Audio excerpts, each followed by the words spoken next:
Приветствую, сталкеры, записываю озвучку после финала Лиги Европы, как раз время для водки. А во втором сталкере ее дофига. На болотах мы можем найти 6 бутылок водки, вот в этом обозе. Еще 4 бутылки водки будет в кабинете двупалого в лаборатории X5. Но не это главное. На север от Буряковки в сторону Рыжего леса идет железная дорога. И там очень опасная радиационная зона.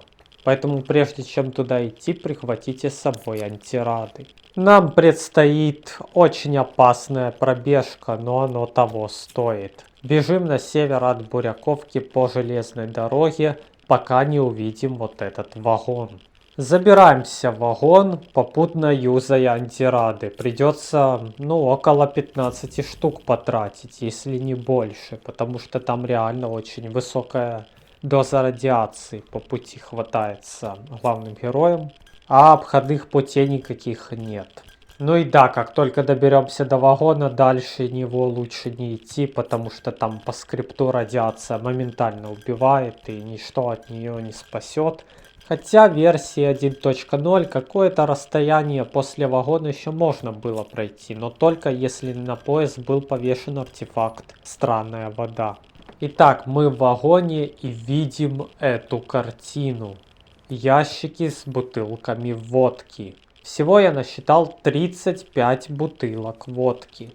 То есть в среднем в каждом ящике по 7 бутылок водки, может где-то по 8.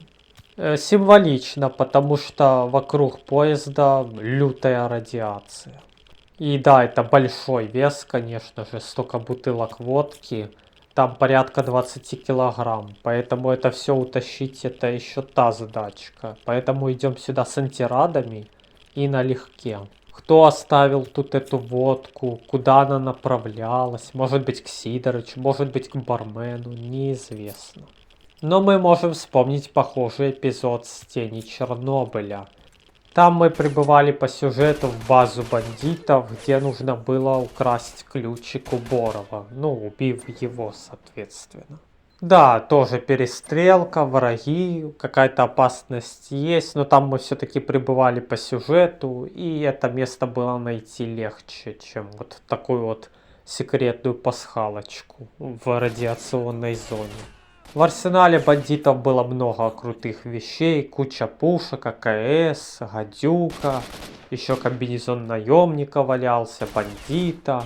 То есть реально было чем поживиться. Но также там в углу стояли ящики с водкой, всего 30 бутылок.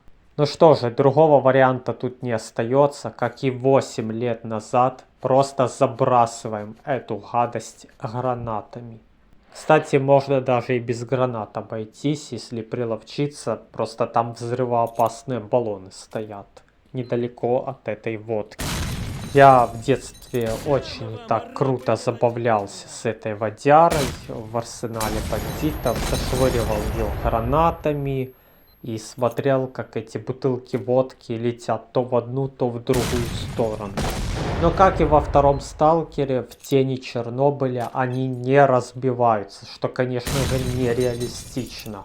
Потому что в идеале после метка гранаты или после взрыва баллона бутылка должна была просто растрескаться, я не знаю, она должна была просто разломаться к чертям собачьим.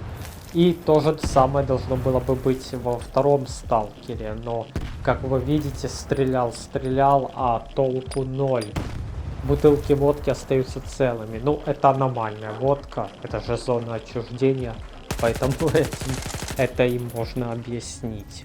На обратном пути, когда я шел через Буряковку, бандиты учуяли запах водяры, поняли, что у меня там целый склад натыренный, и сразу же принялись атаковать скифа. Так что за эту бутылку водки еще пришлось повоевать, это еще не учитывая аномалий, которые встречаются в деревне.